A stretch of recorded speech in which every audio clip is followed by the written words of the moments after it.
Happy New Year po sa ating lahat. 2023 na. At dahil unang vlog natin ngayon taon ay super special, ang guest naman natin ay si DepEd Secretary Vice President Sara Duterte. Happy New Year, Mr. President, Apo BBM. At syempre, Happy New Year po sa lahat ng nanonood. Medyo matagal na since yung last vlog natin na magkasama. Kampanya pa yata yun eh. Pagkatapos nun ay dire-diretso na ang trabaho. Kaya ngayon na lang muli. Naging busy man ang 2022 ay marami tayong dapat ipagpasalamat sa nakaraang taon. Ang biyaya ng pamilya, ng kalusugan, at syempre ang pagkakataong makapagsilbi muli sa bayan. Nakasama ka, Apo BBM.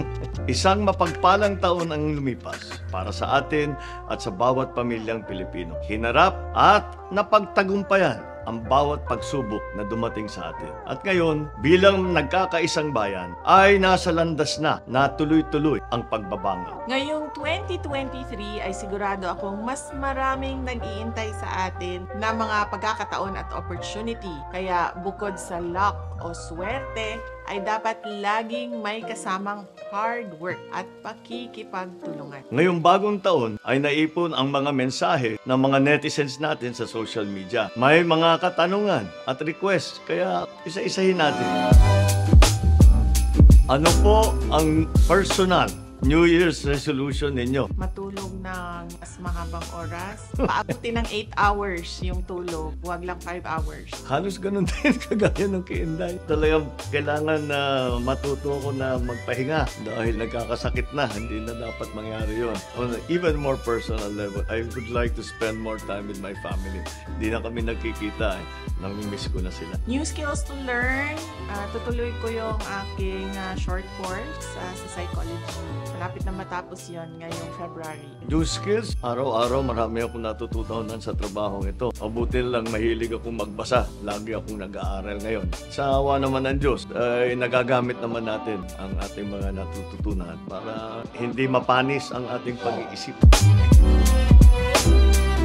Maging fortune teller, tingnan ang palad ng isa't isa at sabihin ang nakikita niyong kapalaran. So, titingnan ko. Wow. Hindi na naman naghugas ng kamay. Merong blessing. Ano yung blessing? May apo na darating.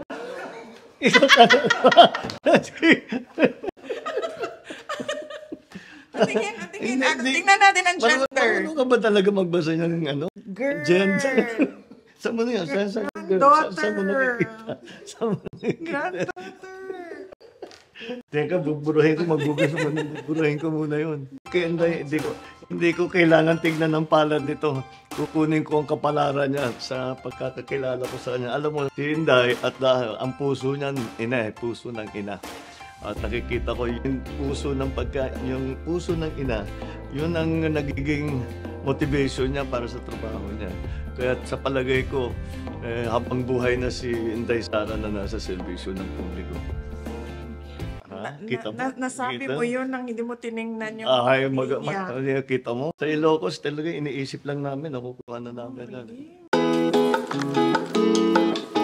Ano naman po ang pangarap ninyo para sa bayan ngayong 2023? Ako, I always pray every day kapag naka-quiet time ako for a strong, successful, and stable Philippines. Well, ako naman siguro ganun din. Sana paganda ng paganda ang buhay ng bawat Pilipino. Nagkakaisa ang Pilipinas para sa ikabubuti ng lahat. Yan ang aking pangarap para sa taon na ito, sa aking palagay.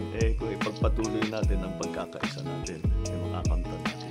Sa pagpasok po ng 2023 ay wala kaming duda na ang ating pagka-Pilipino ang siyang magdadala sa anumang naisin nating marating. Basta't patuloy ang pagkakaisa at pagmamahal sa bayan. Siguradong tuloy-tuloy ang ating pagbangon.